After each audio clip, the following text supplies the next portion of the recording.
the PEC of KwaZulu-Natal and Gauteng will be reconfigured within the parameters of the ANC's Constitution. These, we understand, were part of the closing remarks by the ANC President Cyril Ramaphosa at the end of their two-day NEC meeting this weekend. Essentially, the leadership of these two provinces may very well be changed. Secretary-General Fikile Mbalula will this afternoon give a media briefing on the resolutions adopted by the NEC, but let's make sense of the different permutations. Bring in political analyst Dr Ongama Mtimka, who joins us via our video link.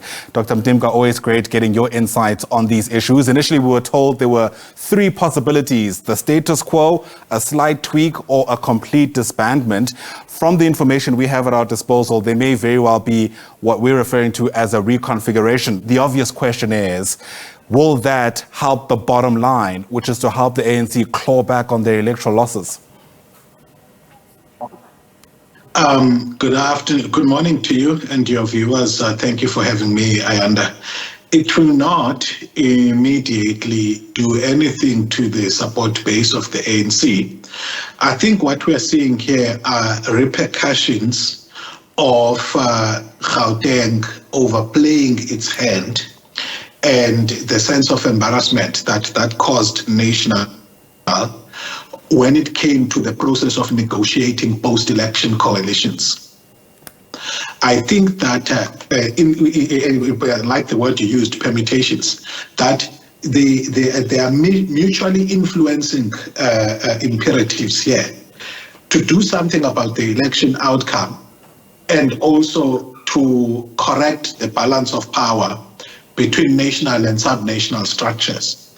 I think the latter is more at play in KZN because I didn't see what may be interpreted as open defiance of national orders there, unless maybe there's intelligence within the national officials of the ANC that in fact these rumors that have crept up here and there about a possible working together with the MK party in that province was a real possibility. Otherwise, it's in that province where this action that is being framed as taking action about election results, makes some of the sense. In Gauteng, it makes lesser sense. What makes sense in Gauteng is this correction of power dynamics between national and provincial, because what they've done in Gauteng, they've created a federalist politics idea within the ANC that the subnational structures may have, in some instances, some autonomy to determine their own course of action, devoid of what national may want. Yeah, my next question was going to be specifically around why it seems these are the two provinces that have been singled out. And I suppose you've answered that to some extent, because in our understanding of where the ANC is, there's been a general, let's call it, loss of power in the country, and not necessarily in these two provinces only. Yes, and in fact, the very idea of accountability for performance in the ANC is foreign. You don't acquire office, retain office, or lose office in the ANC on the basis of your performance. If that was true, then we would be seeing, from regional to provincial levels, people who are laying darks in government not coming back.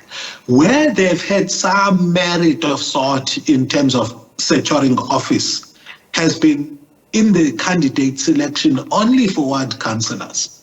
And then they tried to include some qualification, but when it came to selecting provincial leaders. But that was a drop in an ocean in an organization whose culture is to determine who gets office, who loses office, on the basis of purely alliances and domination of subnational levels from branches to regions. So if you want to secure office in the ANC, you don't have to be the best person. You just have to be the best person who can control branches and regions and provinces. So the idea that people can be sanctioned for failing to perform is just a good way of hiding what otherwise is a power games process.